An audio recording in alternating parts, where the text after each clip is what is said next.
10 नवंबर को दिल्ली में 6:51 पर लाल किले पर धमाका हुआ था, जिसके बाद से इस पूरे इलाके को बंद कर दिया गया था।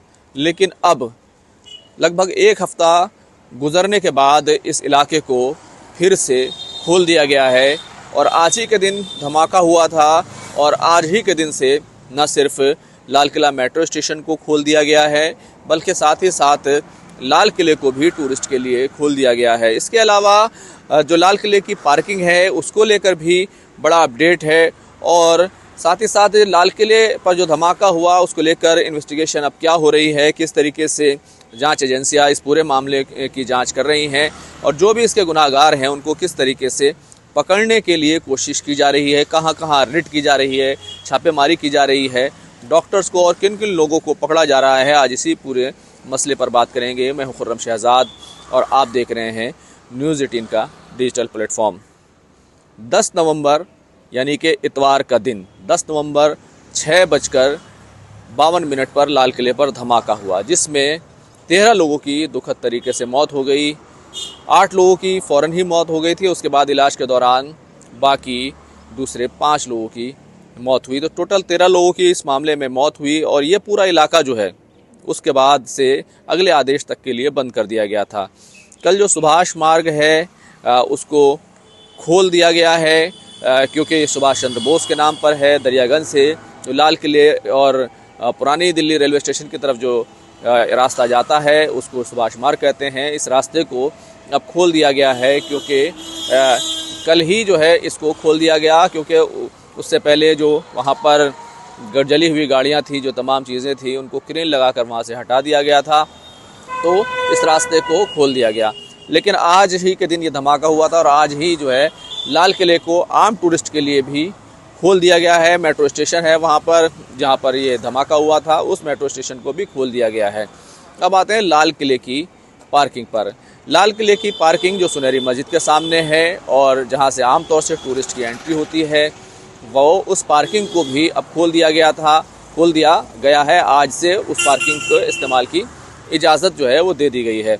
उस पूरी पार्किंग के अंदर जो तमाम गाड़ियाँ इन्वेस्टिगेशन की वजह से फंसी हुई थी, उन तमाम को भी अब आम लोग जो है वो इस्तेमाल कर सकेंगे। दरअसल इस पूरी पार्किंग को इसलिए बंद रखा गया तो वहाँ पर जो डॉक्टर उमर नबी है, जो इस पूरे मामले में मेन आरोपी है, मेन एक्यूज़ है, जिसने इस धमाके को अंजाम दिया और ख़ुद भी इस धमाके में मारा गया।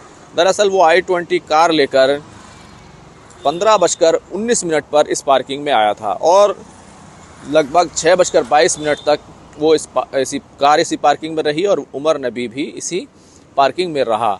तो इन्वेस्टिगेशन करनी थी कि आखिर इस पूरे वक्त में 3 घंटे से ज़्यादा के वक्त में आखिर वो क्या करता रहा, किससे बात करता रहा, किन लोगों से मिलता रहा। तो ना सिर्फ यहाँ इस पूरे इलाके की, सुनहरी मस्जिद की, इस पूरे इलाके की NIA और दिल्ली पुलिस के ज़रिए से छानबीन की जाती रही और साथ ही साथ जो इस इलाके का जो मोबाइल टावर है उसका जो डेटा है उसको भी एनालाइज़ किया गया और उसमें देखा गया कि उस 3:19 से लेकर 6:22 के बीच में कौन कौन से मोबाइल एक्टिव थे और किन मोबाइल्स पर बातचीत हो रही थी।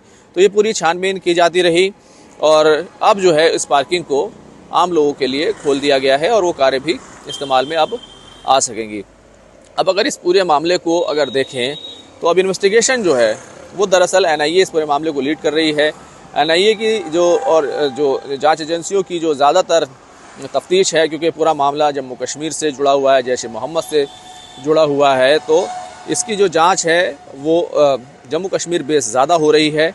और आज भी जो state agency of Jammu Kashmir है CIK, उसके साथ मिलकर NIA की छापेमारी चल रही है। कई श्रीनगर और कई इलाकों में लगभग 1 दर्जन से ज़्यादा छापेमारी की गई है। दूसरी तरफ NIA की एक टीम मध्य प्रदेश भी पहुंची हुई है और मध्य प्रदेश में भी जो है छानबीन की जा रही है। आमतौर से जो डॉक्टर्स हैं उनको ट्रेस किया जा रहा है कि वो डॉक्टर्स का एक वाइट कलर जो है ग्रुप था, नेटवर्क था, इसको खंगाला जा रहा है और अब तक 150 से ज़्यादा जो डॉक्टर्स हैं उनसे पूछताछ जो है वो की जा चुकी है। लेकिन अगर दिल्ली में इसकी बात करें तो अभी जो फॉरेंसिक रिपोर्ट आई है NSG की उसमें बड़ी अजीब बात ये कही गई है कि लाल किले पर जो धमाका हुआ था, जहाँ पर जली हुई कारें थी, तमाम चीज़ें थी, जब वहाँ से सबूत जुटाने की जो कोशिश की गई तो काफ़ी कम सबूत वहाँ से मिले, क्योंकि आग बुझाने के लिए फायर ब्रिगेड की गाड़ियों के ज़रिए से पानी का इस्तेमाल किया गया था और इस पानी के इस्तेमाल करने की वजह से बहुत सारे सबूत जो है बह गए थे। हालांकि बॉडी पार्ट्स और तमाम चीज़ें आसपास के इलाके से, एरिए से रिकवर जो है वो की गई। कई जिंदा कारतूस भी वहाँ से बरामद हुए और अब ये जांच जो है वो जम्मू कश्मीर बेस ज़्यादा हो गई है और जिस तरीके से फरीदाबाद से इस पूरे मामले में जो ब्लास्ट मटेरियल जो है वहाँ से पकड़ा गया था और उसको लेकर जो है कल एक धमाका वहाँ पर नौगांव पुलिस स्टेशन में हो गया, जब इस मटेरियल की जांच की जा रही थी। फॉरेंसिक टीम वो सैंपल्स ले रही थी, उसी वक्त ये धमाका हुआ और 9 लोगों की मौत हो गई। 32 लोग जो हैं, 32 लोग जो हैं वो इस पूरे मामले में घायल हुए। तो इस पूरे मामले में अब जांच एजेंसियां जो है वो आगे बढ़ रही हैं। इस पूरे नेटवर्क को खंगाला जा रहा है और इस पूरे नेक्सस को तोड़ने के लिए, उसके गुनाहगारों को पकड़ने के लिए जांच एजेंसियां जो है वो बड़ी पैमाने पर छापेमारी और इन्वेस्टिगेशन जो है वो कर रही हैं। कई CCTV फुटेज सामने आए हैं। एक बात ये भी सामने आई है, 29 से लेकर यानी कि 30 अक्टूबर तक जो I-20 कार है जिसे धमाका किया गया, अल-फलाह यूनिवर्सिटी में थी। अल-फलाह यूनिवर्सिटी के खिलाफ भी 2 FIR दर्ज कर ली गई हैं।